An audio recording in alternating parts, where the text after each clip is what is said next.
Which players will you be able to get at value in your Dynasty rookie drafts? We're talking about that in today's video. I have 7 players for you that I think you'll be able to get at value, ranging from first round all the way to 4th round Dynasty rookie draft picks. As always, give us a like and subscribe. We put out Dynasty content all year long. Now, it's Dynasty rookie draft season.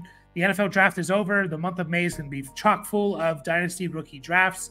I've already done several mock drafts, couple real ones, and this is kind of what I'm seeing, where players are potentially going and players that I think you can get at a really, really good value. And we're going to kick it off with the quarterback position, a first rounder here, and that is Drake May. You can see below it says my rookie ranking number 6. I actually changed that to number 5, and I think you can make an argument for him to be number 4. He goes 3rd overall to the New England Patriots, and that's where we're going to start with. People hate the landing spot of the New England Patriots. They absolutely hate it. It was talked about all year long, all offseason, about this is the worst spot for a quarterback, blah, blah, blah. Vikings are great. Commanders are pretty good. Bears are great. And, of course, Drake May goes there. Now, a couple things here. One, it's not the same old Patriots. It's a different team. It's no longer Bill Belichick.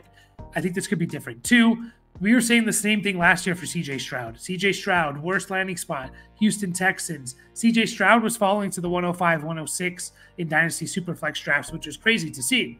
And look at it now, right? If the player is good, it doesn't really matter. I mean, landing spot does matter, but, if that quarterback is special, he's going to make everyone and that team better. Another thing, the Patriots, it's actually why I changed him from 6th to 5th, potentially even 4th, is that the Patriots, after drafting Drake May, here's their draft picks. Wide receiver, Jalen Polk. That helps Drake May. Offensive tackle, Caden Wallace. That helps Drake May. Guard, Layden Robinson. That helps Drake May. Wide receiver, Javon Baker. That helps Drake May.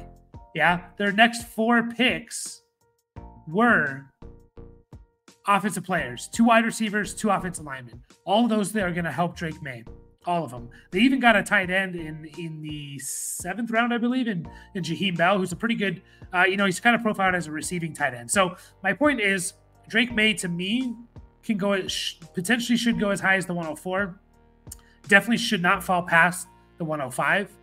And I think it's a little bit telling that, and what you're going to see potentially in your drafts is people drafting J.J. McCarthy over Drake May. And at first, I kind of agreed with it. I was okay with it. J.J. McCarthy going to the Vikings, Justin Jeff. And then I kind of thought about it. And I thought about where Drake May went. I know he went 10th overall, really good draft capital. Sorry, where J.J. McCarthy went, 10th overall, really good draft capital. And I like J.J. McCarthy. I think he could be really good. I'm not saying it's absurd to think he can be better than Drake May, because it's not. We've seen it before. But the NFL kind of told us a little bit of what they thought of J.J. McCarthy. The Falcons, who needed a quarterback, took Michael Penix over J.J. McCarthy. The Giants, who probably could have used the quarterback, went the receiver route and passed up on J.J. McCarthy. The Saints, the Broncos, the Raiders, all of those guys were in the early, 12th, 13th, 14th picks. None of them traded up or tried to trade. Maybe they tried, but none of them traded up to get J.J. McCarthy. Even the Vikings, who desperately needed a quarterback, and everyone knew they did, they held their cards. They waited, and only moved up from 11 to 10 to draft J.J. McCarthy. Now, again, do I think J.J. McCarthy's bad? No. But I lean Drake May over J.J. McCarthy. If you want to take J.J. McCarthy over Drake May, that's fine, but that's the whole point of this video, is now we're talking about getting Drake May at the 106. Maybe the 107 if someone wants to take Xavier Worthy. So lots of good value there. And we're going to continue with another quarterback, and that's Bo Nix, who is my rookie ranking number 8. He was drafted 12th overall to the Denver Broncos. Now, I know a lot of people don't like Bo Nix. I get it.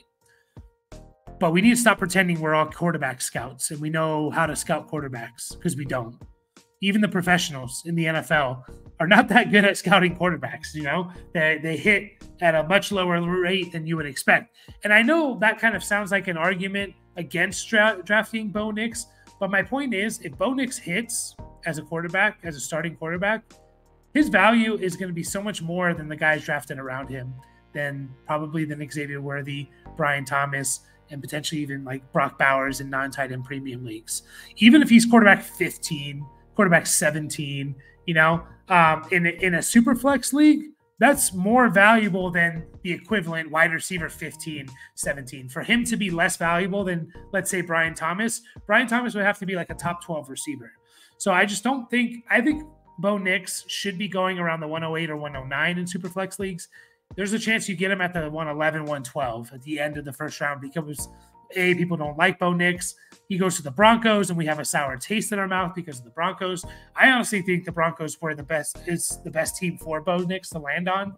He can kind of be that, field general, game manager, dink and dunk type of player in Sean Payton's offense. And I really don't care how you get fantasy points as long as you get fantasy points. I don't care if you dink and dunk as long as you're giving me fantasy points. So I think it's crazy that a top 12 quarterback, I know he's the QB6 drafted. I think it's crazy that a top 12 quarterback with first round draft capital going to a team where he's almost guaranteed to be the starter from week 1 is potentially going at the end of the first round. So I think there's a lot of good value here in Bo Nix. One more quarterback for you was the other first round quarterback, Michael Penix Jr. here. He's my rookie ranking number 16. And I've seen him fall even further, more to the late second round, because people are just kind of out on him.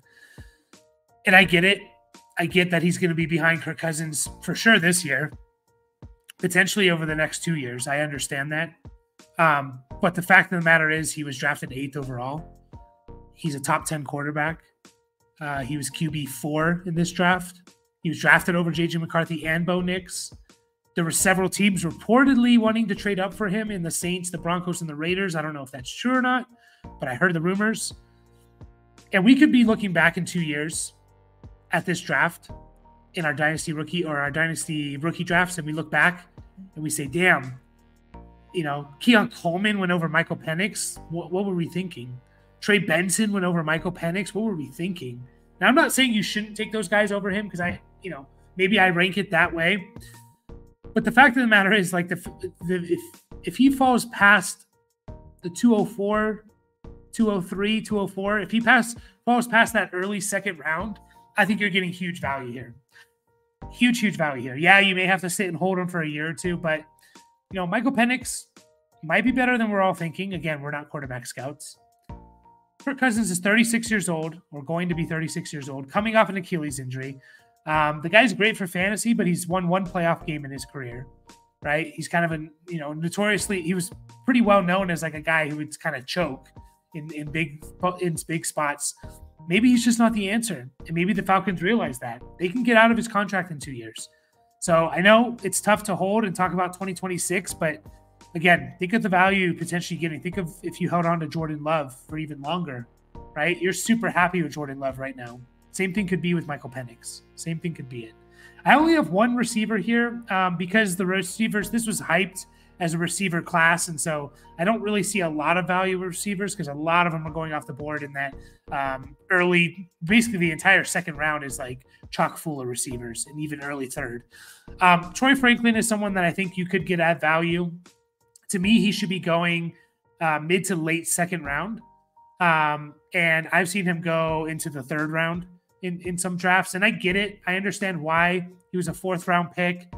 Generally, day 3 receivers are not successful. If you look at the historical draft capital hit rate, it really falls off from round 3 to round 4 receivers. However, he was very early round 4. It's not like he was deep into round 4. He was like one of the first few picks of round, I think it was the second pick actually of round 4. He gets reunited with Bo Nix, his quarterback, so there's already some familiarity there and some established connection there. He goes to the Broncos, and who are you super afraid of like, no, this guy's the alpha receiver in Denver. He's at best the 2, Troy Franklin, at best the 2. No one. Cortland Sutton is not the alpha. Marvin Mims is not the alpha. Tim Patrick's not the alpha, right? I don't even know who. Lil Jordan Humphrey, if he's still there, is not the alpha. Troy Franklin could theoretically be the best receiver on the Broncos. There's no Jamar Chase or CeeDee Lamb that says, no, that's impossible. I get it, though. 4th round draft capital is not great. I think he fell, and I think part of the reason he fell is because it was a heavy wide receiver class. So a lot of the teams that needed receiver got their receiver within the first couple of rounds, right? I think he's better than a 4th round pick. I think he should have gone day 2. I was surprised he didn't. I think he's very, very talented. And I think you can just get really, really good value, potentially an early 3rd round pick in your Dynasty rookie draft for possibly a number 1 receiver for a team who already has a connection with the quarterback. Tough to pass up on me. I think it would be really, really good value there. I have 3 running backs for you to kind of to end this video. The first one on my list is Jaylen Wright. Jaylen Wright was one of my favorite running back prospects coming in during the draft process. He gets 4th round draft capital, which for running backs is fine. Running backs, as long as you're getting, top 4 round draft capital, I'm still okay with it. I personally think, as you can see by my rookie ranking, 26th overall, that he should be going early 3rd, late 2nd to early 3rd. And I'm seeing him drop to late 3rd. And I think it's crazy. I think it's absolutely crazy. 1, receivers in that range. We talked about day 3 receivers. I know I just made the case for Troy Franklin, but generally day 3 receivers are not going to hit. Rounds 3 and 4 should be heavy running back, tight end, quarterbacks, less wide receivers. Still, people are taking a lot of wide receivers in the 3rd round. And Jaylen Wright is a really good prospect. And to me, he is the future Raheem Mostert replacement. That's what he is. And he goes to the Dolphins. He goes to the team with speed, and Jaylen Wright's a speedy running back. I know Achane's there and Mostert's there, and that's what people are going to be turned off by him and let him fall to the late 3rd. But just think about if one of those guys get hurt, Jaylen Wright's going to have a huge role. They were using 2 running backs, 3 running backs sometimes last year. We saw Achane and Mostert in the same games go off. And we saw how valuable Mostert was. We saw how valuable Achane was when he was healthy, how valuable these these running backs are for Miami. Their offense is built around the running backs. And when they lost Achane, their offense struggled. And I think they realized that, and they say, hey, we need to have a plan C, essentially. So I think 2024, there's a strong possibility Jaylen Wright is producing fantasy-wise, because very unlikely both Mostert and Achane stay healthy. Even if he's not, 2025, I think he replaces Mostert, and you move ahead with Jaylen Wright and Raheem Mostert. And we know how valuable Miami running backs are. So I think it's crazy he's going anywhere past the early 3rd. I'm going to scoop him up in every draft if he does. 2 more for you here. And these are all guys that I think are going to be drafted, by the way. There's no undrafted guys. I'll talk about those in a later video. But next up on my list is Marshon Lloyd. Marshon Lloyd is actually higher than Jaylen Wright for me. I was a big Marshon Lloyd fan. I wanted him, he was like a top 3 running back prospect for me. He wasn't used or utilized a lot at USC, but his explosive rating, his elusive rating was awesome. He went in the 3rd round to the Packers. I think he should be going late 2nd at worst. Now, I know a lot of people are going to see Green Bay next to his name, and they're going to say, they just signed Josh Jacobs to a big deal.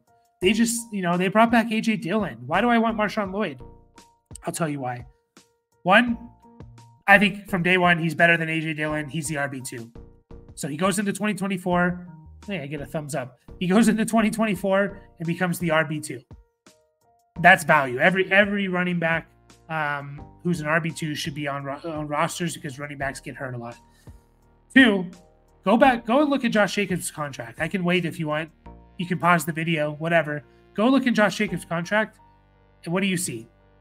There's an out. They have an out after year 1. I know they gave him like a 3 or 4 year deal. They have an out after year 1, and there's a good chance they do move on from it if Marshon Lloyd's the real deal. If they don't want to pay Josh Jacobs $15 million a year or whatever it is, they can get out of that contract after 2024. It's essentially a 1-year contract.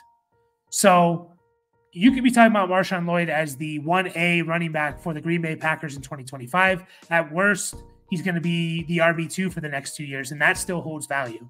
I think he should be going late 2nd at the worst. Right around late 2nd is fine for me. Probably not before that. Right around, I don't know, pick 22, 23, 24 overall. The 210, 211, 212. And I see him falling into the 3rd round, and I don't understand it. Don't let that happen. Don't let that happen. Don't take a 5th round rookie receiver, 6th round rookie receiver. Take Marshon Lloyd. Last one on this video is another running back here. And that is, as soon as I can find it, Kimani Vidal. Kimani Vidal got drafted to the Chargers. Now, he got 6th-round draft capital, which is not great. The hit rate on 6th round, 7th round rookie running backs is terrible. It's absolutely terrible. A little bit better than receivers, but it's terrible still. I understand that. But Kimani Vidal is an interesting one. He goes to the Chargers, which we were all praying and hoping for a running back to go to the Chargers. That was like it was like Dallas and the Chargers. Those were the two teams we wanted to see draft a running back. Chargers didn't draft anyone until Kimani Vidal, and that's all they drafted for running back was Kimani Vidal. They liked him at the Combine and at the Pro Day. They were talking to him, interviewing him. They really liked him. He's super productive at Troy. I know he's a little bit older, which is why he fell, but he was super, super productive. He's not this amazing athlete or anything. He's just a solid running back, and I think that fits Harbaugh and Greg Roman's system perfectly. And I think he comes in potentially as the RB2. They have Gus Edwards there. They have J.K. Dobbins, who's coming off an ACL and then an Achilles injury. They have Isaiah Spiller, who's done nothing, right? Elijah Dotson, who's an undrafted rookie free agent last year. He could easily be the RB2 already on this team, easily. And who knows, maybe the RB1. I think we're going to hear about Kimani Vidal in 2024 over the next couple of years, just being this like solid low-end RB2 play. And, you know, he's going like late 4th. I think he should be going in the 3rd round of Dynasty rookie drafts. And he's going like mid 4th. So that's value to me. Those are 7 players that I find that you can get incredible value on in your Dynasty rookie drafts. Don't let these guys fall for whatever reason. Hopefully this helps you for your Dynasty rookie drafts. Good luck. Leave us comments or leave us a comment, or if you have questions about who you should pick, whatever, leave it in the comments. Give us a like and subscribe, and catch you guys in the next video.